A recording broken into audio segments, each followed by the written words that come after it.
So when we're talking about self-care measures, I talk about it in terms of exercise, sleep, nutrition, and activities with purpose and meaning. So they're the 4 pillars of coping.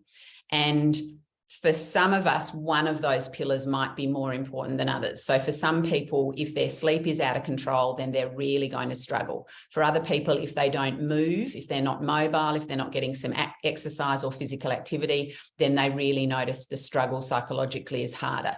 So sometimes working out which of those 4 pillars, sleep, exercise, nutrition, activities with purpose and meaning, which of those is the one that you feel like you need to spend the most time on, can be a good idea. But the other thing is to give a little bit of attention to all 4 of those. The reason that those 4 pillars help coping is because they sustain us. They, particularly exercise, sleep, and nutrition, they actually give us energy. Physiologically, they give us energy to be able to weather a really serious, if you like, health storm, like an AML experience and treatment. So concentrating on making sure that as much as possible, you are getting sleep, you are eating things that are good for you, and that you are doing something in the space of physical activity, even if it's just a short walk or sitting in a chair and moving your arms and legs.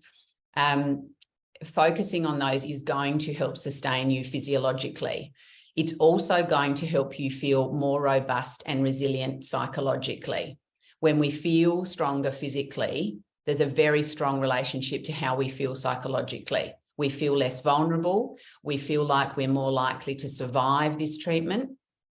The other thing is that when we invest in self-care measures, we send messages back to ourselves. So self-care is kind of linked to hope and to confidence. If I'm investing in my own well-being, if I'm looking after myself, I'm sending myself a message that I'm going to be around. I'm going to survive this. I have a future. Whereas if I don't do those things, I'm more likely to feel hopeless.